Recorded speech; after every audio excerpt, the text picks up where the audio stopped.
Hey there, everybody. It is me, Chris Herman, here for another episode of On Deck. And today is a very, very, very special episode that I think all of you in the retail automotive community are going to enjoy and get a lot out of. I am joined today by my very good friend, my brother in arms, Mr. Cliff Banks, owner and operator of the Banks Report, the Autovate conference. And anybody in our industry certainly understands Cliff's deep insight into our space from the retail perspective, the automotive perspective, and also the financial community. And I think we did a good job of covering almost all of it with some great nuggets in there. So without further ado, it's another episode of On Deck, and today we have Mr. Cliff Banks.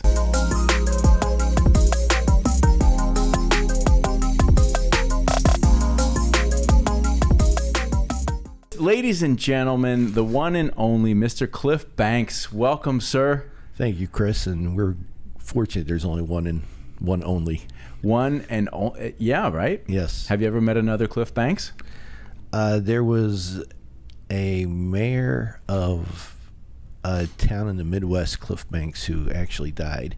There's a Cliff Banks in Uganda, who I'm connected with or Cameroon, I think, whom I'm connected with on Facebook. And that's been interesting. Yeah? Yes. So, not too many others, though. Okay. Well, Cliff, you're on deck, buddy. It's incredible to finally have you here. Yes. Right? We've been talking about it for some time. Yes. We've known each other forever. Forever. Friends, brothers in arms, Yes. compatriots, all kinds of things, whatever we want to call about it. And Yes. here we are on May the 4th. May the 4th. Oh, okay. May the 4th be with you. I get the Star Wars thing in the poster. Okay, That's now right. I got it. Okay, I'm a little slow sometimes on the pop stuff. You know, it is, for those of you, for our thousands of viewers and listeners, we are having a May the Quattro de Mayo. May the Quattro be with you? May the Quattro be... I can't remember what we called the damn party, but it's a mashup of Yes. Cinco de Mayo and Star Wars. Yes. Hence the decor. The festivities will begin in a few hours, but here we are with an unlimited amount of time to sit down Yes. and catch up and talk about all things in the world we share. So, how you doing, man? I'm doing great. I'm here in Fort Lauderdale. Great place to be, actually. Great city. Agree. Well, it's great to have you, man. You know, over the years, we've had lots of conversations, and again, just maybe perhaps a more formal introduction would be appropriate. You know, Cliff, you are the owner and operator of the Banks Report, Yes. which is and has always been a very highly trusted, high-level insight into the retail automotive space from a journalistic perspective. Not just retail automotive, but, you know, the financial sector, the deal sector. Right. And additionally, you head up the Autovate conference, which, you know, we've got a number of those under the belt over the years. And so I would imagine anybody watching right now would like to know, and then we're just going to veer wherever we want. Sure. What, you know, we're at a very interesting time in our industry, right? I mean, it's crazy. What do you see? Well, as we move forward here? I'll tell you this. I think for the last couple of years now, whenever I give a presentation, one of my first slides has an image of a shattered crystal ball. I actually wrote this 4 or 5 years ago now. The years fly by, but that we were entering as an industry the greatest era of uncertainty that we've ever been in, going back over 100 years. You know, if you think about it, we've always known, you know, what type of propulsion system. Once we got through the early years, you know, the early 1900s, where EVs were somewhat commonplace. You know, we had the oil discovery in the Permian Basin in Texas. We had the development of the barges, which enabled the easy shipment of oil across the world. That in turn brought the automotive industry into the oil age, or to the combustible engine. So we've known for a century or more that's what was going to drive those cars. We've known what the ownership experience was going to be like. We knew what the buying experience. We buy the cars from dealers. Mm-hmm. In fact, when you go back and look at some of the old articles in some of the early trade magazines, I'm talking the 19 teens, you'll see some headlines that if you took those and put them into trade magazines today, you wouldn't know which year they came from. They were dealing with some of the same issues, right, that we're dealing with today. Of course, a lot has changed, but the infrastructure of the industry has remained the same. One of my favorite images is, I think from 2017, Ford World Headquarters. They have, I think, 3 pickup trucks. One was the Model T pickup of the early 1900s that sold, I think, 1.9, nearly 2 million vehicles over a 10-year period of time. One of the best-selling vehicles of its time. And then on the other end, you have the F-150 from 2017, which was Ford's centennial year. And we're looking at that, and sure, the trucks have changed, the vehicles have changed somewhat, but other than that, nothing's changed. Right. Now we're going into an era where everything is up for grabs, and no one knows where it's going to end up. The EVs are coming on strong, at least the hype is, and the manufacturer plans. Mm-hmm. Ford is talking about selling hundreds of thousands of these by 2025. So are we going to get there? It's likely. I mean, when you drive one of these vehicles, it's a pretty awesome driving experience. Ownership experience may be a little needs a bit leaves wishy. a little up to be desired. Yeah, I mean, I think certainly with Tesla on the server side, I don't think they're set up yet to handle a massive number of sales. I think they're probably getting close to that line where it would become a real problem not having dealerships. Mm-hmm. But again, I mean, to go down that road a little bit, the whole direct-to-consumer model people are talking about. You see it every day on Twitter and in the media about how the dealer model is dead. We've been seeing that for 20 years or more. Right. But there does seem to be greater concern today. I think some of the manufacturers have created a lot of uncertainty in that area. Particularly recently, it's interesting that you've gone down kind of 2 parallel connected paths right out of the gate. Right, one is EV, right, and then one is the the vehicle distribution network, if you will.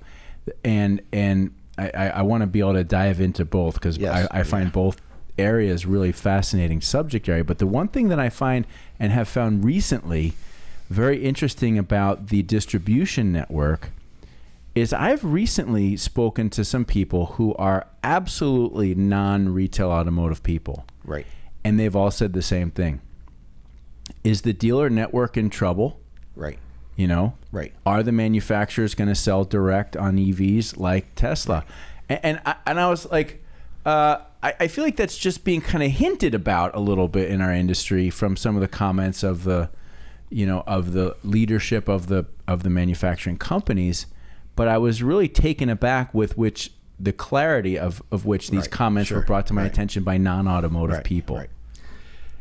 Yeah, I think there's certainly, with the era of social media, it's become much more prominent out there that the idea that the manufacturers are going to start selling direct to consumers. Certainly the success of Tesla, and they've been very successful in their model.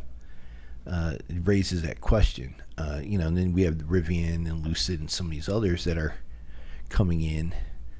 Carvana's a dealer, but they had some early success as an online digital-only dealer. I'll say this: I mean, Jim Farley of Ford Motor Company really kicked it off, I think, early this year, just prior to NADA, in some, I thought, very muddy comments. Sort of alluded to things, right? There's, I think, what we're seeing is with some of the automakers, like Ford, I think Mary Barra at General Motors, I think some of the lack of clarity that we're seeing from their comments, and you have to be paying attention to all to what they're saying at investor conferences or what they're saying at, in these days where they're launching vehicles or talking about their new EV platforms. And you have to almost listen to what they're not saying. And it creates questions, I think, in the dealers' minds and in analysts or observers like us who are saying, okay, well, where does the dealer fit in that world that they're talking about? And it's not really clear. Now, Ford has backtracked some, but clearly, they are working on new agreements with their dealers. They're working on a whole new infrastructure for their retail distribution system. How that looks, we'll see. It was interesting. Bob Carter in New York at the J.D. Power Forum with NADA a couple of weeks ago, he addressed it and said, listen, from his perspective, a direct-to-consumer model is a disaster waiting to happen. And he very clearly threw down the gauntlet on that model for Toyota. And basically, I'm convinced as long as Carter is in place there, we're not going to see a direct-to-consumer model from Toyota or even an attempt to go down that road. He's very supportive of their dealers. I think what we're going to see, and again, going back to my shattered crystal ball, this is guessing because all this is going to be coming to fruition within the next decade, probably sooner, right? I think we're going to see a model emerge where the manufacturers have much more control over their retail network and their distribution system and the processes and the data than what they have today. They may not. I don't think they're going to own the network, but I think they're going to be very, very aggressive in determining which dealers they want participating with them as partners, quote unquote partners, right. And they're going to pretty much dictate how those partners are going to operate. In some respects, we're seeing it right now with Polestar, owned by Volvo, really part of the Volvo family. And the dealers, I've talked to dealers on the East Coast and on the West Coast, and both very successful with the Polestar franchise, and they both have come to grips and have said, hey, we're just playing by what, the Polestar rules, what they've established. Now, to be fair, the person, the management team running Polestar seems to be very friendly and very, open-minded to working with dealers, with their dealers.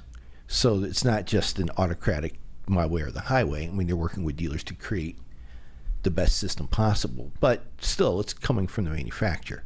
Now we've had that in place to some degree based upon and I think it's based upon the manufacturer, and it's still going to be that way. But if we look at what's happening with the connected vehicle, I think that over time, over the next few years, the manufacturer is going to have all of that connected vehicle data. Now, whether they can execute on that data and execute the right model and the right process is a big question, but nevertheless, they're going to have that data, and it's going to be data they've never had before. Every customer is downloading the... Excuse me. God bless you. Thank there, you. Chris. Thank you. I think every consumer that buys a new car at some point is going to have a phone app for that vehicle on their phone. And the type of data and information that those manufacturers can glean from that phone app, whether customer behavior is unbelievable. So I've shared in a number of other episodes, particularly the ones that I just do a monologue and talk about a particular topic. I've shared what I would say would be my thoughts and analysis of information that I have learned from you and or from being right. At Autovate and listening, to what's going on in the industry. And there's, let me just give you the kind of the rough of the way I see it. Yeah. You've got an incredible amount. Okay, first of all, we're operating in a very challenged environment from supply chain. We've had a microchip process, problem for some time. Who knows if we start to see other disruptions in the supply right. chain as a result of Ukraine? People talk about wiring harness, all this stuff. So we've got a business that the throughput of inventory is challenged. We've got a continual effort of retail automotive, larger companies, retailers consolidating. You have the manufacturers not loving how much money is on the balance sheet of car dealers right now as a result of the profitability in these transactions. You've got the connected car thing, which throws in this, whose customer is it as we move forward. You got the major manufacturers all secretly or not so secretly having a little bit of a love affair with Elon and what he's done with Tesla. Sure. And then you've got this federal push for EVs, and not only the demand and or supply of those vehicles, but the pressure it's going to put on the retailers in terms of their actual facilities. Right. And then you've got sort of these independent little stores still left that have not consolidated, and or stores that are run by second and or third generation family members that might not have the same ability to navigate through all this. I mean, it's like there's like a big storm brewing that I kind of see could be real problematic for the independent, family-owned businesses over the next 5 to 10 years. Am I? Yeah, no, I think you're right, because I talk often about that, and I think we even said this at Autovate, and Dale Pollack and I were talking about this on stage. It's really go big or go home. Right. And I think as a dealer, you really have to look at expanding your operations within and creating, whether it's a regional powerhouse or a local powerhouse within a city or town, and becoming the biggest player or one of the biggest players in town. Otherwise, it's going to be hard to compete.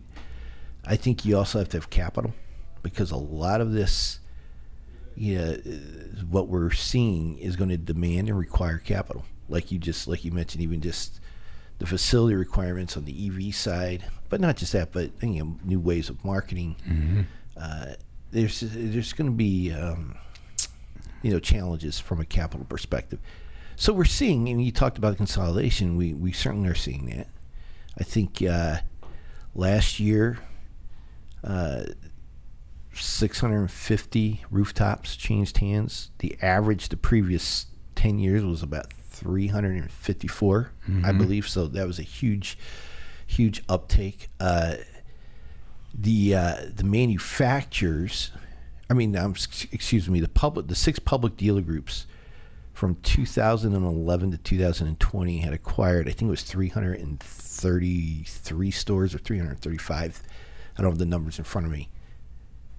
Last year in 2021, it was 225 stores, I think, that they acquired. So you could see the massive change in behavior on the buy-sell market. Mm-hmm. And part of that is driven by fear of the future or the uncertainty of the future, but it's also driven by the fact that there's been just a huge increase in capital, and the dealers the dealers with the capital have to find ways to deploy it. And certainly on the public side, there's only so many shares you can rebuy or buy back, and to keep the investors happy and keep that stock price going, you have to buy. Now, it's interesting. I've seen some headlines recently from some of the brokers talking about how this pace is going to continue that we saw last year is going to continue into this year. The acquisition pace? Yeah, the buy-sell pace. And I had this conversation at NEDA with someone. I disagreed with that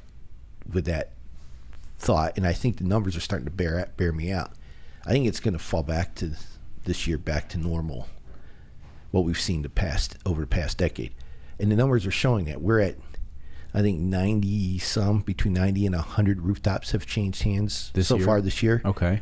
Yeah, you're on pace really for 240, 250. No, it's probably pushing 270 to 300. Okay. But we're even under. I mean, we're way under the average. What do you think is slowing it down? Well, we may see a more aggressive towards the end of the year, but there were a lot of deals that got done before the end of the year. A lot of capital was deployed. Some of the big, we saw a significant number of large deals. When I say large, we're talking 20 to 30 to, we saw Larry Miller go. You saw Prime.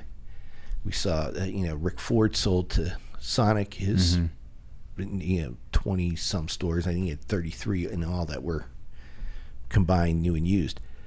So we saw a lot of large deals, transactions go down.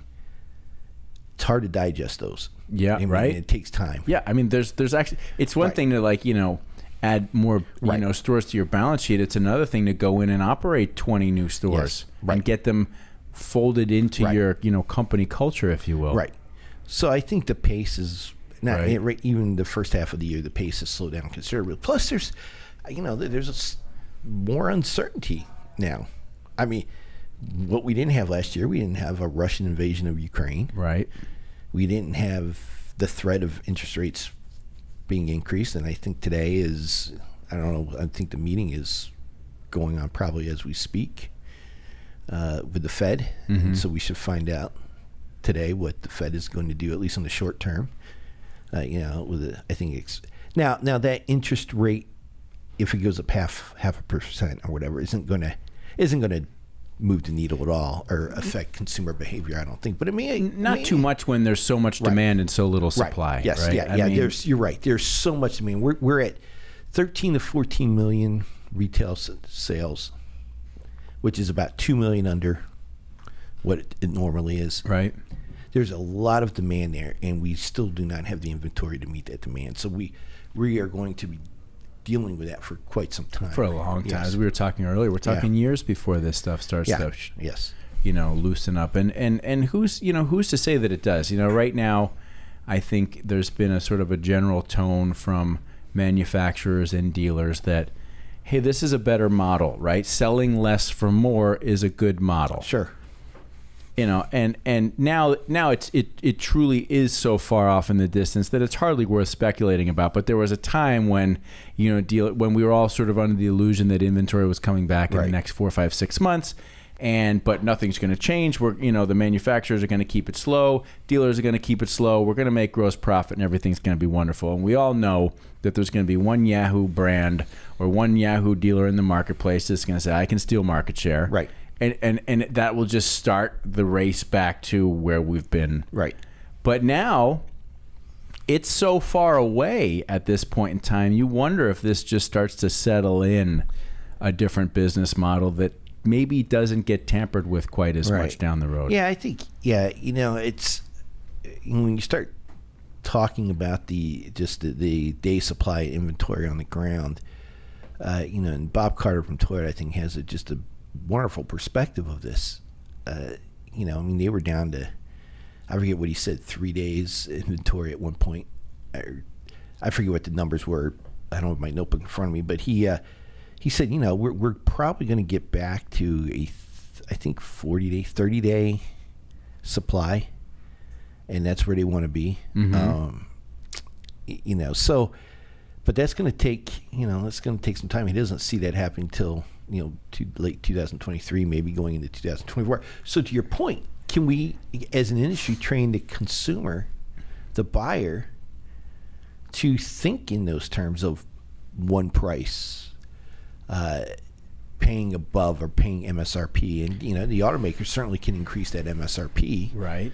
Well, I mean, they're being forced to be accept it right now. A guy that I had in here just the other day, non-automotive guy, and we were talking, and he was one of the people that brought up the whole shift in retailing strategy. But he indicated to me, he's like, listen, I wanted a BMW for years. He's like, for years I was interested in a Tesla, but it was, you had to wait. I didn't want to wait. And he said, so recently, I went to a local, one of the larger BMW dealers here in South Florida, and I went through the process, and they're like, you got to pay all the money, and it's going to take like 2 months, or 3 months for you to get the car. And he's like, Chris, at that moment, I went out in my car, I got out my phone, and 15 minutes later, I had bought a Tesla. He's like, if I had to wait 2 months in either direction, buy the Tesla. I just did it. 15 minutes later, on the app, I was done. Yep. And so there was no discussion of price or any of that stuff. So, everybody's being conditioned right now that if you want something, you're going to have to pay for it. Right. And you're still going to have to wait for it. And you're still going to have to wait. So if we've got a couple years of that, I don't know if that's enough time for that to settle in as like, this is just how it's done. Right. But then that leads me back to where you were kind of going with, there's been this sort of like, where there's smoke, there's fire, but the smoke being this sort of these illusions that like, well, maybe the dealer network is going to be the internal combustion network. And then maybe there are other ways that we can launch EV brands and sell direct, and as you mentioned, there has been a little bit of a tipping of the hat to that. Not unlikely for that to try to move. No, it's not. But the other thing I would watch closely is, the Rivian and Lucid over the next year or two. If they stumble coming out of the gate a little bit with their models, it may take some of that luster off that direct-to-consumer idea.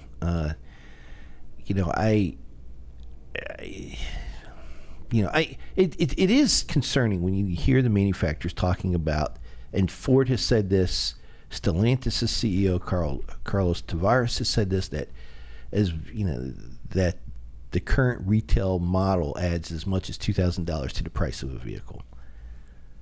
I'm like, well, maybe it's not so much the retail model. Maybe it's the whole driving, trying to drive sales and create sales. I mean, a lot of that, I would say a great portion of that $2,000, if it's an accurate figure, I wonder, I would debate, but is probably due to incentive spending. Well, I mean, without a doubt, that's a large piece of it. I'd be curious how they would attribute, like, just, I mean, how much does the manufacturer actually have to pay for the dealer model, right? The dealer's paying for all that. They get their pound of flesh from the dealer. So, it's an interesting world. So what I'm seeing is just, the next 5 to 10 years, we really don't know where this is going to end up. Well, it's sort of funny to say this, right? And it's going to feel weird, but like in the next 5 to 10 years, like you and I are like 60-year-old. Like that just fucking it blows my mind. That doesn't even seem right. But you just wonder. Okay, obviously I grew up around the car business. My dad was in the business. You've been around this business forever, and I know that you're a very strong advocate for dealers, right? Yes, without a doubt. You just wonder sometimes, though. At what point does this model not work anymore? And I don't know what that is, because I'd be curious. The publics can only, I guess, get so big right now because of manufacturer restriction on points. Yeah, I mean, yes. Now, Lithia has said that they've found a way around that. Asbury too. But listen, Asbury has sold 7 stores this year. I think we just read this. Right, but and we knew they would. But anyone that follows that closely knew they were going to end up selling several of those stores, and several of them in Colorado, because they owned, I forget what the percentage was, but they owned probably half of the Toyota market in the entire state of Colorado based upon their 2 acquisitions. Right. So of course they're going to have to sell, and they knew that. I mean, but they didn't know they were going to close that Miller deal when they bought the Stevenson deal. Mm-hmm. So it was a matter of timing for them. So now they have to offload some of those stores. Lithia is offloading stores. I mean, he sold off most of the Carboni deals in Pennsylvania, New York, wherever that was. And some of that was right-sizing their portfolio. Just think about that. I don't want to say the free availability of capital, but capital is much more available right now. Yes. And you look at the large publics. It's no longer, they're no longer just acquiring. Now they're acquiring and really building, their perfect players, right? Yes. Now we got to dump a couple of Toyota stores, which would sound like nobody would do that, right? But if it means your whole deal is that much more profitable, then you do it. Yes. And they've pretty much, they have operated that way. It's good to see, and I don't want to take a shot at Automotive News, but it's good to see them finally covering it from that angle. I mean, maybe For me personally, it's probably not a good thing because I think I was the only one covering it from that perspective and with that kind of deep knowledge for the years. Perspective again being Just the investor perspective, right. the portfolio perspective. But Automotive News has certainly expanded their coverage in the last year and is doing a really good job, I think, of starting to cover some of those things that weren't readily available to the public or to even casual observers of the industry. And that's the level of insight that you've always brought to the table, which has, been one of your trademarks is, you're strongly pro dealer and always have been. Yeah. But your relationships with an understanding of the financial and investment community and how they operate and how they look at this has always been, part of how you view the deal. Yeah, I think it was interesting. When go back to my days at Ward's, and as I was doing the ranking issues, we had the Ward's Mega Dealer 100 and the Ward's Dealer 500 and the E100, but certainly the Mega Dealer 100. As I started getting my head into that and covering that, I think the light bulb moment went off when Michael Dell had tried acquiring the. Now your dad was part of those conversations. Yes, in fact, it tried acquiring the Asbury Group, and that was like one of the aha moments. Now, Bill Gates and Lambert were involved with AutoNation, and but they were. I don't know that really triggered anything with me from a coverage perspective until it was that transaction that didn't happen with Michael Dell's private equity firm, and I think I really began to notice and understand the level of influence and impact that investor strategy has in this industry, both at the dealer level and at the vendor level. So I started focusing a lot of my efforts on my coverage, trying to understand that part of the market, because I didn't see anyone else covering it from that perspective, at least at the retail level. Some at the OEM and supplier level, but not at the retail level.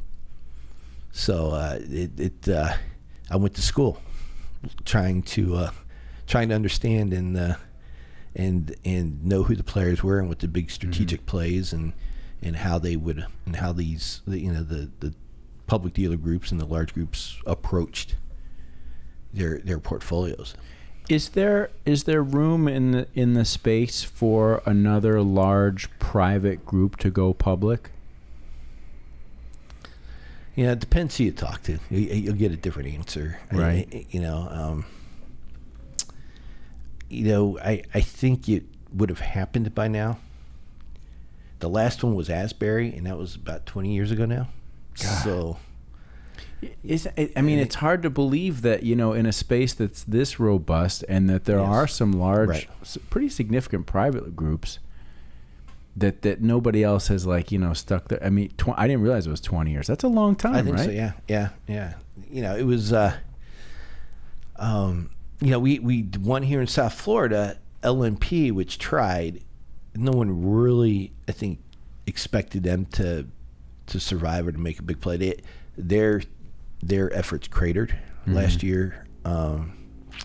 I think they're trying to sell off the rest of their stores. I think I remember reading something about that. Yeah. Yeah. I mean, there were, but that was never going to be a big play. I mean,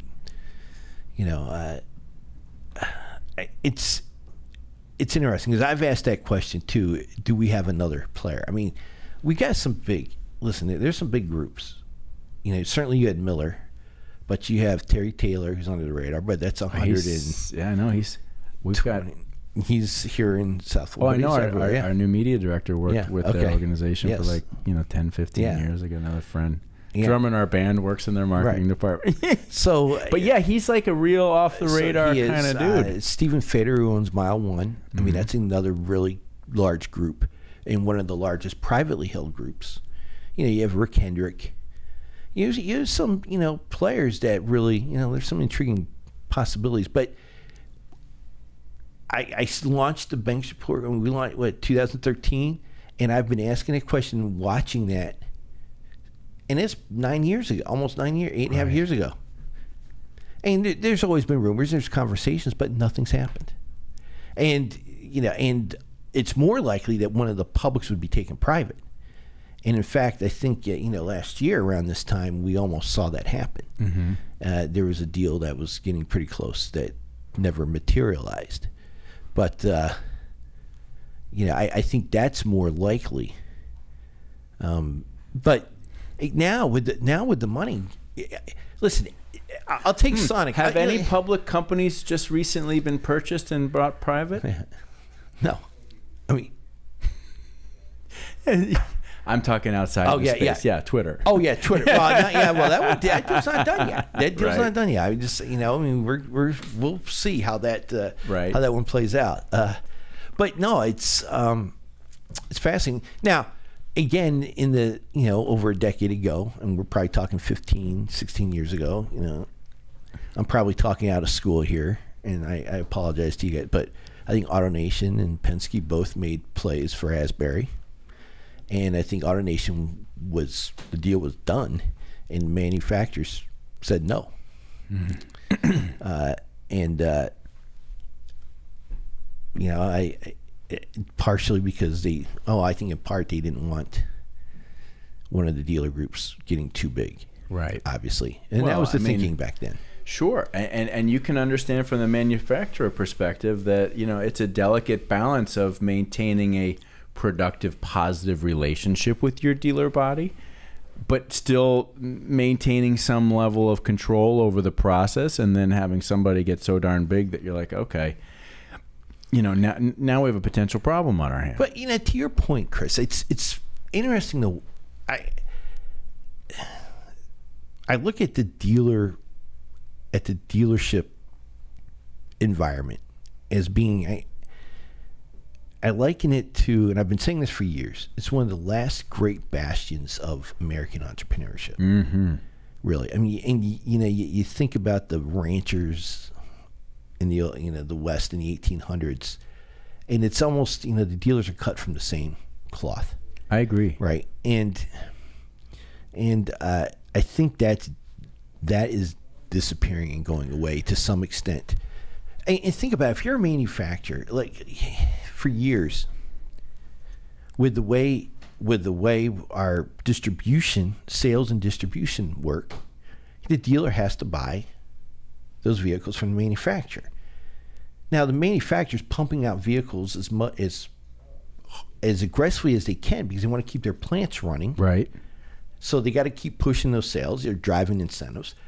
But let's say I'm Toyota. I'm the Toyota zone rep, and I know I've got these 15 white Camrys that no one's going to want to buy, and I've got them dumped on me. My monthly bonus or quarterly bonus is dependent on how many cars I can get you to buy. I come in. I've got a relationship with you. I come in to the store. And, hey, Chris, listen, you help me out take a little bit. take these off my hand. I'll hook you up next month, or I'll hook you up a little bit later. I mean, those kinds of conversations went on all the time, and I think that part of the business at some point may be disappearing. Now, it's probably still in play today because you got a lot of dealers who are begging for inventory. Right. So there's probably some of that going on. But I think to touch on what is really your main point is that, when I think of dealers, right? I think of dealers, of course, I think of dealers more of my father's generation. I wouldn't call my father a dealer. He was a retail car guy without a doubt. But that generation of men, mostly men now, that are 70 to 80, right? That came up through the business that really were cutting their teeth in the 70s into the 80s is when they were maybe like 40 years old, and that's when they were. But they went through a time in the business that was just so different, right? It was way more aggressive. It was way more kind of street. It was way more the Wild West, right? And those are the men and women who really, quite frankly, kind of, developed the balls to be able to, be strong with the manufacturer, right? Be strong in their marketplace and develop. And I'm not here to say that the next generation or two after that, I'm sure that there are plenty of solid operators. Yes. But I sometimes wonder about the generation now that might be in their 20s, 30s, that have come into the business in more of the digital marketing world, the business isn't quite as rough and tumble as it was. It's a little cleaner, and I just wonder if that generation just doesn't have what it takes. Yeah, it's a dangerous. I can say something like that. I could probably say something like that, but and it doesn't. It won't really have any impact. At least I don't think. But I just wonder. Yeah, well, I've seen it on both sides, and I think the name we give it is PhD. Papa had a dealership, right? Right. I've seen it both ways. I mean, I've seen some second, third, fourth generations that have been as good or better than their parents. Right. On in this business, I've seen some that have just been horrible, but I think I don't know that there's any rule or. Yeah. I don't. It's. I mean, I know that the anecdotes are there, and the conception or the perception is out there. But like I said, I've interviewed way too many of these folks over 20 some years, and sometimes it never ceases to amaze me how, I would say, brilliant and how gutsy several of these folks are. Good. That are. I mean, I don't want my perception to be right, because I love the car business. To your earlier point, I mean it's just one of the great entrepreneurial businesses in the United States, and that's what I love most about it is the fact that almost anybody could get into it, and through really hard work, determination, and growth, possibly end up as a dealer, right? Well, I just talked to a dealer a couple of weeks ago who just recently got into the business a couple of years ago. And I asked him if he thought he would have been able to get into it now. And we're talking 2 years. And he said no. He said there's no way I could do it now. There's no way I could have gotten the capital necessary. There's just too much. The cost of entry now is crazy. And that's just within 2 years. Right. So... Well, you have a lot of guys that the sweat equity. They may be maybe they may be borrowed 10% to put some skin in the game, and through sweat work their way in, and maybe bought a large minority share or something like that, and then went off and sold that and bought a small deal that was 100% of it. That's a tougher thing to do right now. But again, I think this one of the points that we're talking about. It has become much more corporate. I mean. I just, before we were on this podcast, jumped on the podcast, and this morning my flight down, and this afternoon I've been reading through the transcripts of the most recent earnings calls over the last week from the publics. I do them every quarter. I read them every quarter, and it's if you haven't had a chance to read through one of them, just go on Seeking Alpha on the website, on their websites, investor relations pages, and pull those up and read. And you just start seeing all the terms, the BPS, the GP. I mean, just all the ways that they're looking at the business. And I'm thinking it's a car deal. But this thing is a complicated business. And certainly you get to the public, to that larger group level. I mean, that you have to have a doctorate in finance and economics to be able to understand this stuff. And certainly they have their CFOs who are very talented, right, for the most part. And the business has become a lot more sophisticated. It has, there's not to say there's always been smart people in the business, but I think that the smart people were a little bit more street smart and just understood the nitty gritty of the business. Right. Now you're talking about significant Wall Street influence and and that's where some of the next generations I think are actually excelling. The ones who really understand Wall Street and how the financial community works and its influence on the business. Right. But it doesn't. But I'll tell you. You spend some time talking to Rick Ford from RFJ, who just sold to Sonic. $800 million deal. I mean, you look at where he started and where he's at and where he's in, and getting a deal like that done. Or you look at, the Prime Group, David Rosenberg up there in New England. Or, it's amazing to think about the things that they've had to learn. I think through their, to be able to make it into that world, to develop their platform and then ultimately take it to the table. Right. with the big boys Right. for big money like Right. that. Yeah, that's no small feat. No. All right, so I guess what I'm hearing from you is the American dealer generation after generation still may be stronger than I sometimes wonder if it is. I think it is. I mean, look, I think dealers are in good dealers, and look, there's some bad dealers, and there's some bad employees at these dealerships. I mean, we see stories often. Yeah. And we've met, we see the stories, and there was a big one recently. I mean, where a large dealer group got slapped pretty hard with a pretty large fine, and probably deservedly so. Sometimes you wonder, is like, why? I mean, but again, you're looking at a business in which 18,200 or so dealerships are engaging in, 350 to 400 million transactions, financial transactions, interactions a year. No business is immune from some bad actors right. in the deal. Just 2 weeks ago, I was in Phoenix, and I had an Uber driver who, every time if you fly into Phoenix and you're driving whatever highway it is, you're driving past Carvana's headquarters, and Carvana had just announced their earnings the day before, and it was pretty bad. I mean, it was a big miss.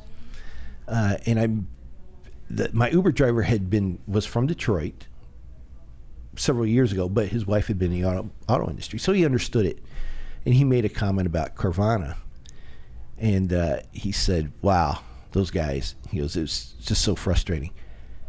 He wanted a specific trim, Suburban, and he got it. He found it. The only place he found it was on Carvana, and it was in a different state. So he bought it, but he couldn't get the title for 4 months. So, ironically, that day or the next day, a consumer affairs was put in contact with a consumer affairs reporter who was wanting to do a story about dealers not being able to get the title to the customers. Mm-hmm. And the question was phrasing, why are they having a problem all of a sudden? I had to redirect his attention on that story, saying, look, it's not car dealers, it's two companies, two online retailers, right, who don't have the processes in place. They don't have the relationships with the DMVs. They don't have that institutional know-how that's been built up over decades at the dealership level, and those relationships that they've created to be able to understand and get through some of those challenges. Right, and they're retailing around the country. Right, yeah, and and they have to deal with 50 states, so very complicated. And so, but the the immediate reaction is to blame all dealers and lump them all in. So I think that some of the problems. Look, you look at social media, we read the media, and no one likes dealers. It's clear. I mean, for some, look, a lot of those are myths and legends and reputations that are well earned, unfortunately. Sure. But still, from a business perspective, what's the best way to get that car into the customer's hands and service that customer throughout the life cycle of that vehicle through the dealer network? There's no better way. Right. On all fronts, from the OEM, from a financial and a risk, and it's the most efficient way. It's messy at times, but it is efficient, and it does work. And we've had a century of it. And the manufacturers have proven routinely that they struggle at going in the other direction. Yes. They're not retailers. Right. They're just not. They're wholesalers. Right. I mean, for lack of better terminology, they're from a sales perspective. Right. What you talk about how auto dealers, listen, and we all know, they have a terrible reputation and stuff like that. But man, I mean, you and I have both interacted with you more, with thousands of dealers. Mm-hmm. I like them as people. Right. I really do. I mean, I don't know that I can think of a single dealer that I've spent time with. I mean, I really can't. That I was like, interesting person. Right. Enjoyed being around them. Yeah. Enjoyed spending time. What is it for you that has drawn you to the community, and what do you like? Like what's the essence for you? Well, I part of it goes back to my early days at Wards, right? And I had worked in the industry, in the retail industry, for several years, not as a journalist, but being inside dealerships, helping manufacturers launch new vehicles or do training of dealers. Mm-hmm. And so I was in the dealership, so I understood that world a little bit. And then when I joined Wards, and just my career could have taken any number of paths. But honestly, I ended up with Wards Dealer Business, and Wards had supplier, manufacturer magazines. It just so happened that on the dealer side, we had an assistant editor that had died, and so a slot opened up, and then the person above me ended up leaving for certain reasons. That created more of an opportunity. Sure. So I, and then I started doing, dealer cover stories, starting to talk to dealers all the time. And then you just, I don't know, again, it goes back to, I was picking the road less traveled. Mm-hmm. I think, typically that was, if you look at some of the other trade magazines like Automotive News, people would be on that beat for a little while and then leave and move on to a different beat. I decided to stick with that beat, and it worked out very well. Two roads diverged in a yellow wood. Yes. And so, Cliff chose dealers. I mean, and some of it, it's just, it's where the opportunities were. So I took them. But I really did enjoy, to your point, the conversations and meeting these folks and telling their stories. Mm-hmm. And they were all unique and incredible stories that, just of determination, guts, risk, luck, failure, rebounding. So listen, we all have our faults, and I think there's certainly plenty of bad actors in this space, in this industry. I mean, you're just going to have that. It's the numbers are. So I'm not trying to be gloss over that, but from an aspect of storytelling, and as a journalist, I think there were some phenomenal stories and just characters in this space that I'm with you. Just like real characters, larger than life personalities, risk takers. Yes. Roll their sleeves up, get the work done. Right. Make shit happen. Like all of those, descriptors for me were the things that I've always, enjoyed most about people in the car business. I grew up around car people. I've been in and out of, the world of retail automotive my entire life. I like the people. Right. I do. I just like the people that find their way into the business. Yeah. And I always have. Right. And I know that I always will. Yeah. Because it's just there's just something. Right. Yeah. Now, like I said, some of it was just where that was where the roads opened up for me and the opportunities were. Because on the manufacturing side, with some of those manufacturers, those stories are crazy. And I mean, just recently with Carl's Ghosn and Nissan. I mean, getting smuggled out of what do you get in a music box by two like former special forces. I mean, you can't even imagine that, right? So I think every industry has those their character, Yeah. So but automotive certainly is a when you think about just the gamut of and the spectrum of where we are, small business owner, Main Street, small town, dealer, and there's thousands of them, maybe hundreds now. And then you have the big Wall Street and global players that are involved. I mean, from Bill Gates to Michael Dell to, whoever else. I mean, there's just a a variety of characters, variety of stories to tell and to cover. Oh, I would love. Wouldn't you love? I mean, I've always thought about it would be great to do.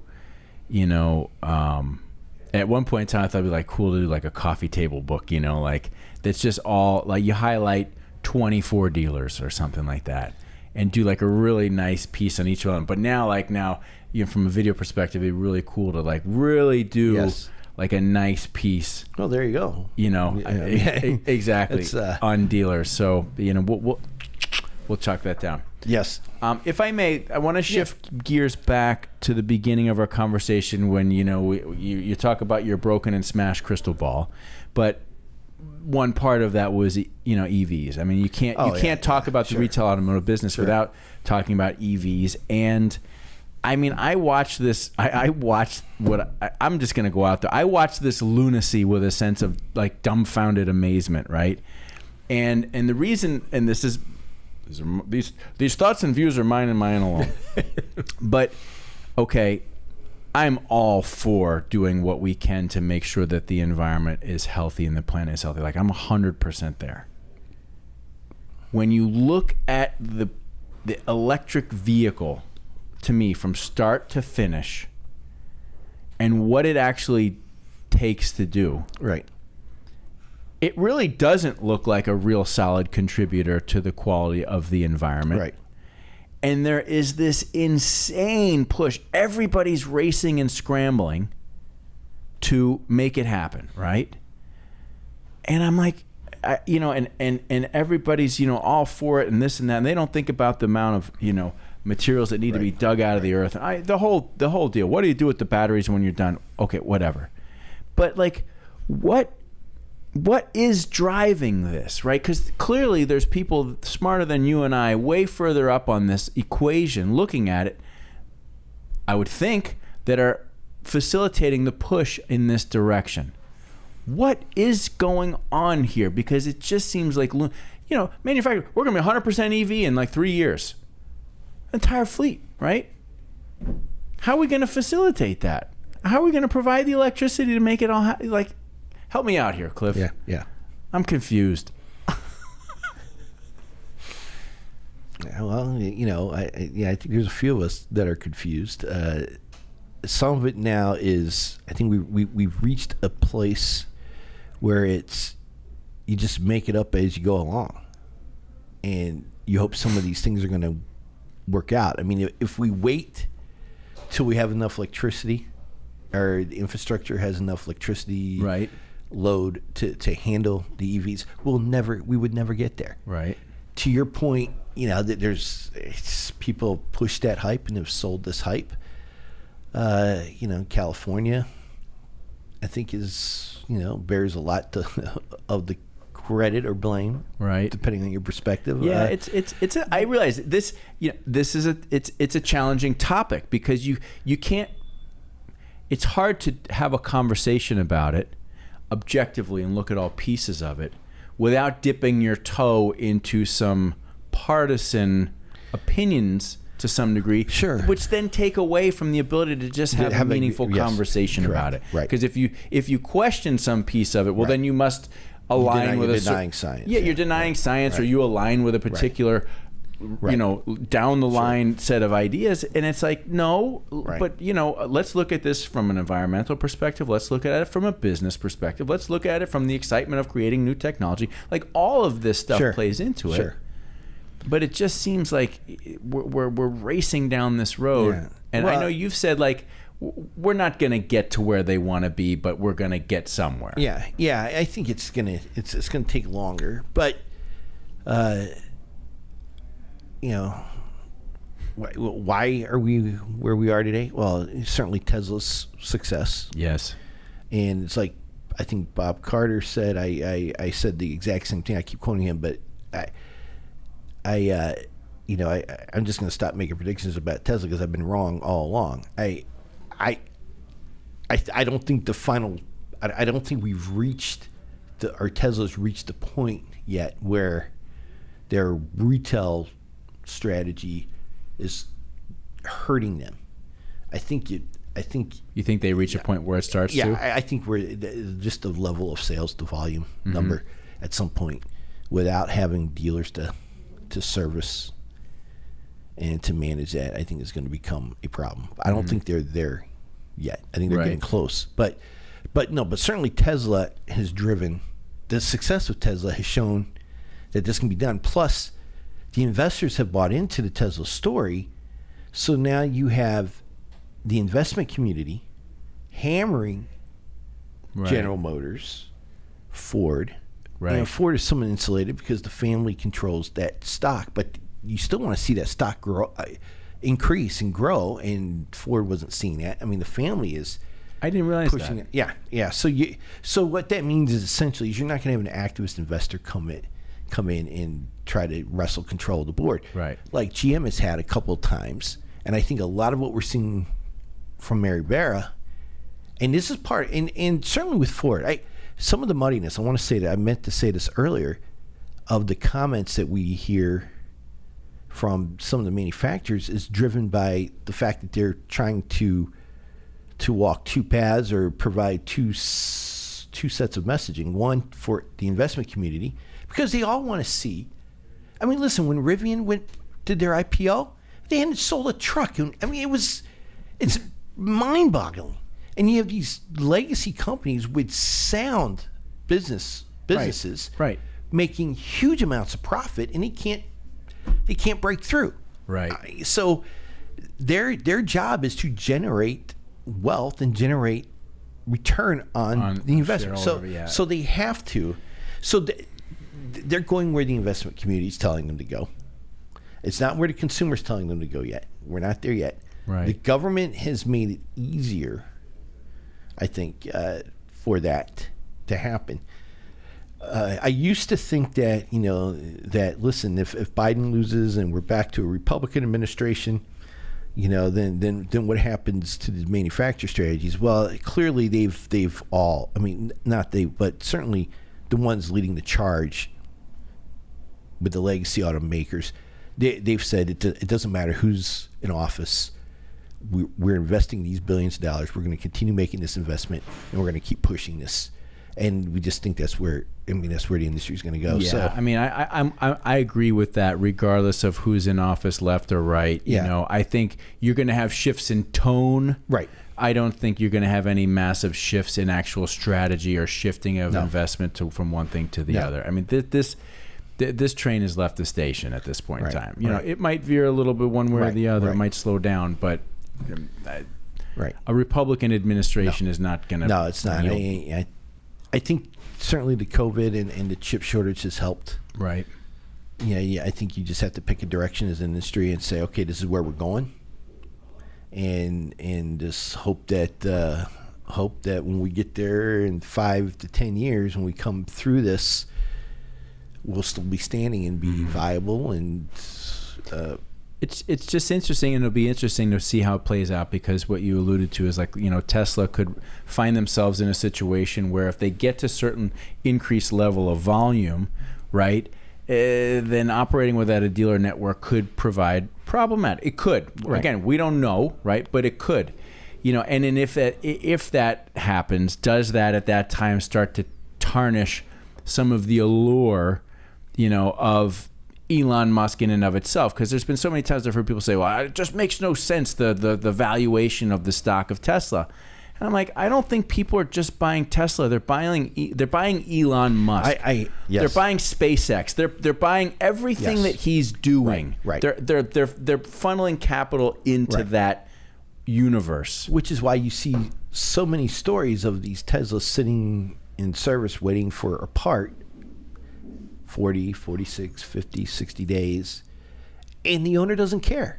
Right. Or the fit and finish isn't perfect. There's something's wrong. They don't care. But they would never put up with that from a Ford or Toyota. But because they've signed on to this program, and it's now a part of their identity, and to some degree, maybe even their ideology. Yes. And so now it's something, it's like, well, I'm willing to let some of this slide because this is now who I am. And being critical of it means that I have to detach myself from my own connected sense of who I am. You just think about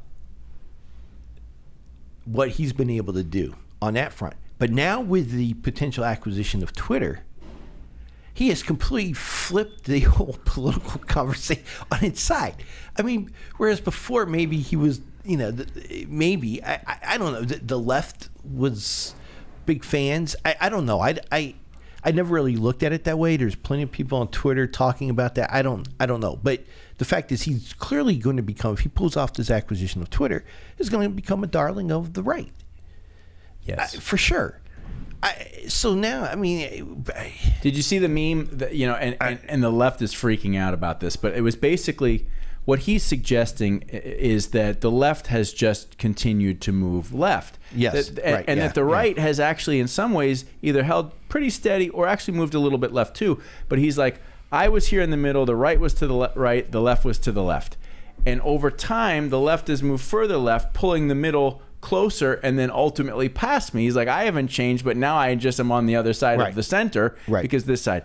Whether it's true or not, I don't know. But just like with everything about this, people are freaking out. And I said on a podcast I did this recently, it's like, okay, the left is freaking out. Oh my God, Satan has taken over communications and misinformation. We're all going, the republic's over. But on the other side, the right is a little bit too much like, yee-hoo, wee-hoo, he's going to save it all. Well, what the right was saying that about Twitter beforehand. Right. I mean, so, well, and I'm like, nobody is talking about the fact that he's got a company called Neuralink that's working on putting chips and computer technology in people's brains. Could there be another reason why he's buying a massive, technologically driven communications platform? I mean, I realize that's a little kooky down the road stuff, but I like to go there because it's fun. Of course. Well, who knows? But you know what? Good for him. I like that he shakes shit up. I do. It's like. Of course. I mean, he's, you think about personalities, once in a lifetime. It's certainly once in a generation. Yes. And he's one of them. And more power to him. I mean, I defended the dealer model. I love the dealer model. And am I being somewhat critical of the Tesla model? Just from a business perspective, I think it's phenomenal. I mean, the cars are fun to drive. I mean, he's created an entirely new experience. So it's an experience. Yeah. So, but is there a little bit too much Musk fandom? Yeah, I would say so. But that's how things get changed, and that's how the world moves forward or moves backwards. Who knows? It is that whole Twitter, that whole conversation. I think is troubling from a journalist perspective, because I think that misinformation is coming fast and furious from both sides of the aisle. Yeah, and I don't know that we are equipped, and I don't know that our government or our system is equipped to adequately handle or manage the challenges that the social media platforms present. Well, it basically, in my opinion, it takes small conversations that 30 years ago happened around a dining room table or whatever in the amongst friends, amongst family, tight-knit commit. And now these conversations are happening, similar conversations are happening with worldwide access, worldwide exposure, right? Right. And so, you got some dumb people who say some dumb shit. You got people spouting off about things that they think they know about that they don't.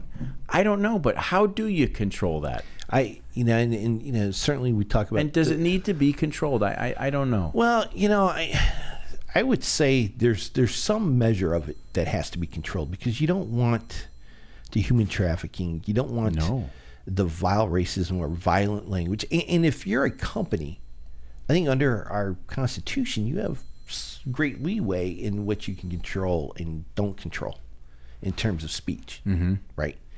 On the part of what's published on your platforms to what your employees are saying publicly. I mean, I think you have some leeway.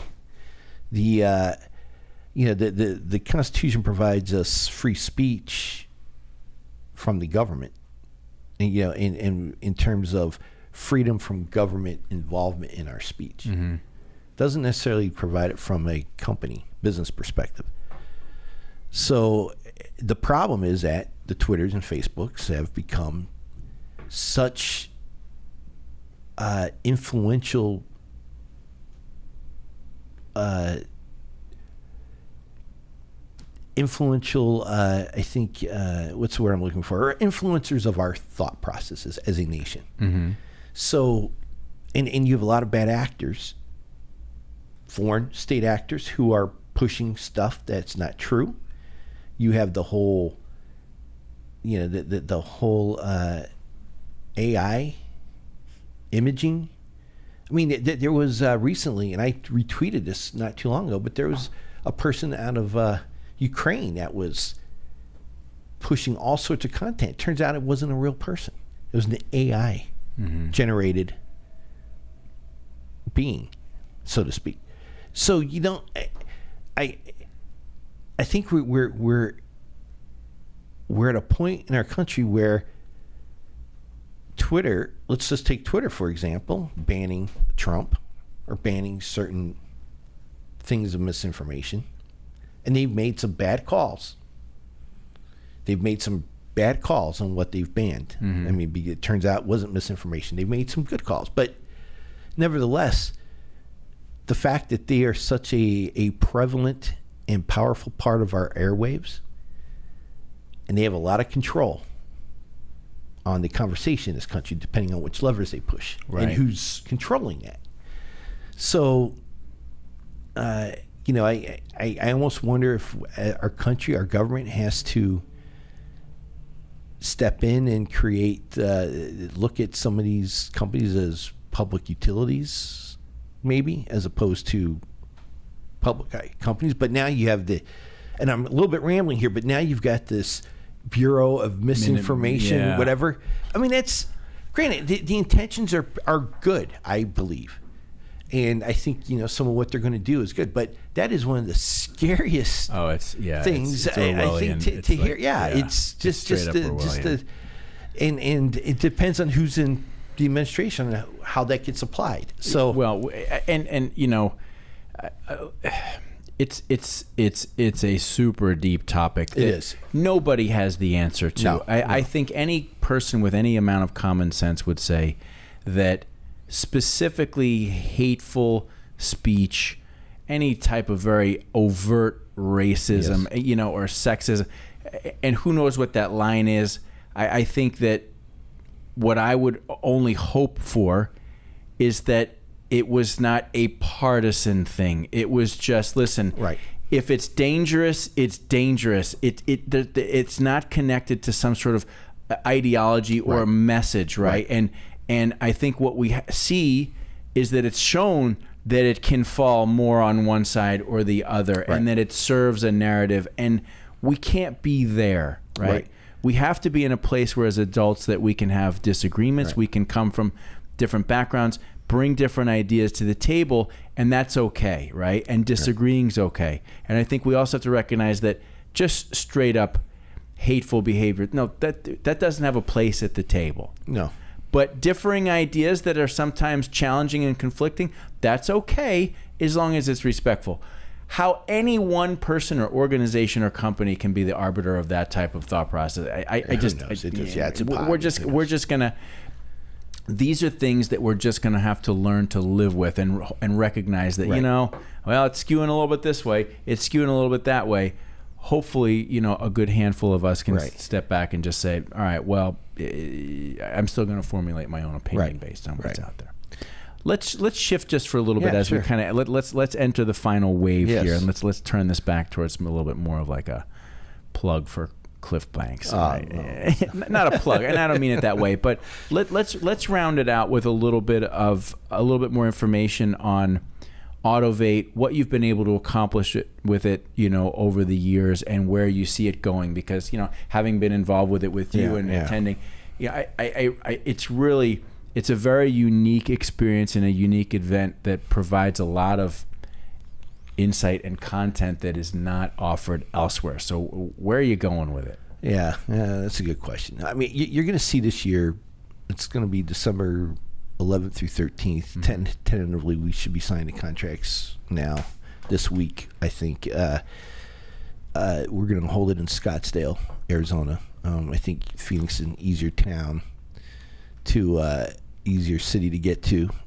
Austin was great, is great, but time to shake it up a little bit and grow.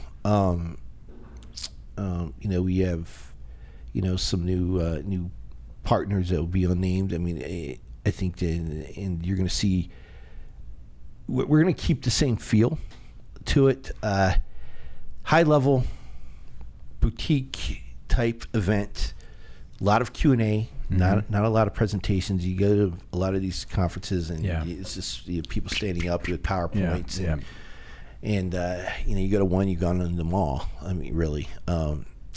No, it's just primarily Q&A, a lot of networking focus. We really come at it from an investor perspective too, because like I said before, a few minutes ago, I think that investment aspect drives so much of the strategy and what happens in our space, and impacts the dealers in ways they don't fully understand. So we try to craft those stories. We try to tell those stories. I think one of the things I love about the retail space, automotive retail space, also isn't just the dealers, but it's the startups and the founders and these companies that grow from an idea, often from someone in a dealership, to a multi-million-dollar company and being sold for hundreds of millions of dollars. Or 100 million or 20, 50 million, what have you. But there's a lot of wealth, and I think it's a great laboratory for entrepreneurship in our country. Doesn't get covered a lot, doesn't get noticed a lot, but there are some big investors and big investment firms. I mean, just recently we saw, I'm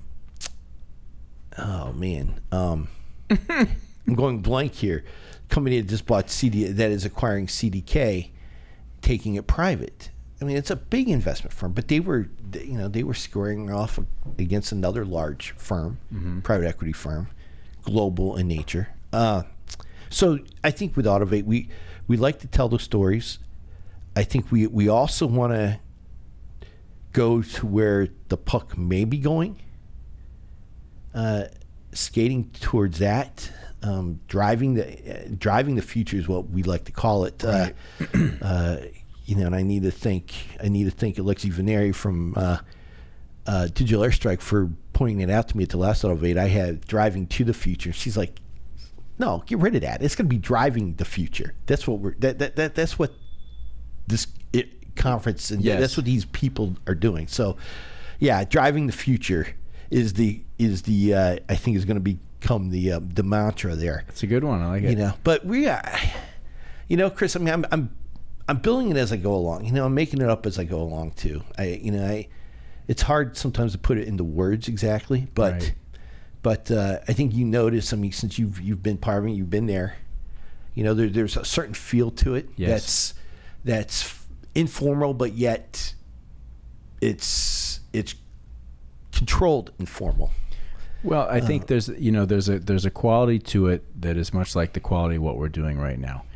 It's about real conversations. It's about meaningful information being shared in a way that's not a pitch. It's not a pitch deck. It's not a presentation. It's discussion, and everybody that goes, myself included, feels that wow, that was different because it was communication about what matters in the industry in a way that's not done elsewhere. Everywhere else, it's like it's a little bit song and dance traveling roadshow. Well, we get some transparency that you don't normally get on stage. I think because of the nature of the conversations. It's also we hold it in December because I think it's the end of the year. It's past conference season.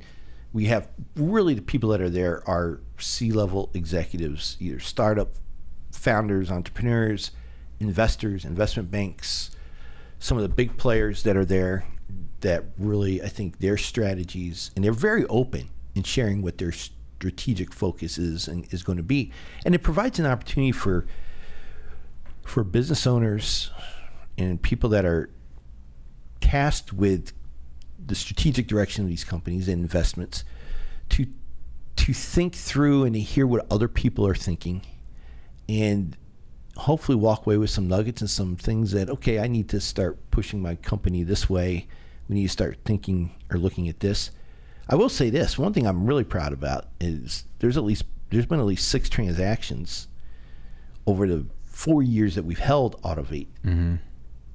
6 of the industry transactions at the vendor level, the conversation started at Autovate. So I like to think, we're also bringing people together. Mm-hmm. To create action and to help move this industry forward and down, to where I think we're all able to make money, but doing it the right way and having some influence in what the future looks like of our industry. We are in an incredible period. I said this at the last Autovate. This is an incredible period of time. A lot of disruption. There's a lot of roller coaster type activity going on and a lot of uncertainty, but in that there's opportunity to make a lot of money and to be wildly successful. But not just that, but to shape the future of what the automotive industry looks like. And one last tidbit I'll say, one that I think, and it isn't a retail thing, but back to your EV question, and you made a comment about the new technologies that are coming to the forefront. And that's not how you worded it, I'm paraphrasing. But I think one of the great opportunities that we're going to see is the battery recycling. I hope so, yeah. I think you're going to start seeing some big investment plays there, but I think there's a lot. I think the road is wide open because really all we're dealing with right now are startups, and no one, I think, has a handle on the whole recycling aspect. I still sometimes wonder, I'm like, why are not more people investing big money in essentially being the janitors of the earth? You'd think that maybe somebody's looked at it and it's not profitable. I'm glad to hear you're talking about it on the battery side because it's like, there's got to be money to be made. Well, there has to be. When you think about when we start talking about the sales numbers that some of these automakers are talking about, and you start thinking about the supplies, and you referenced this a couple times, the materials we have to get from the earth to build those batteries, well, it's quite possible that those materials can come out of recycled batteries too. Right. And, you can reduce the level of damage to the earth that I think, to your point, I think as we start moving fast forward into this EV world, we're going to see maybe more damage done than what oil drilling does. Yeah. I mean, that's just, I'm speculating there, but seems like that could be the case. Yeah. Well, Autovate, driving the future. Yes, I'm really excited. About come it this a long year. way since the first one in Princeton, New Jersey. Remember? Oh my goodness, that was. Thank you, Sheldon Sandler. Yes, who helped. Who really, that was his brainchild with me. We, boy, that was quite a quite an event. When I think back, I remember that. I remember that event. I remember that time in my life too. It was a good time. Yeah. Yes. Well, you've taken it a long way, and I'm looking forward to being able to attend and see how it goes moving forward. Cliff? Yeah, well, a lot of bigger and better things. I mean, we're going to grow it, but we're going to maintain that exclusive boutique feel, high-level touch. Mm-hmm. The same, we go high level with the receptions and the food, and none of that's going to change. I mean, I don't like nickel and diming that stuff. As you well know. I will tell you that it has without a doubt been the best conference food I can ever remember having, without a doubt. It's always been wonderful and first class. So. Well, good. Glad to hear that. You got it, man. Great spending time with you, Cliff. Yeah, thanks for Chris. finally making it, being here. We've got a little bit of a different event coming up here tonight. Yes. Won't quite Should be as fun. High touch. Oh, that's okay. We're doing tacos though, baby. You got the tacos going on. You got the music going on. That's That's going to be. It'll be happening here. Yeah. Do you have earplugs? I don't need earplugs. I go to these NASCAR. I've gone to these NASCAR races. I've been in the pits without the earplugs. I can't even do that. Really Okay. All right. Yeah. So I'm good. You're fine. good to go. Yeah.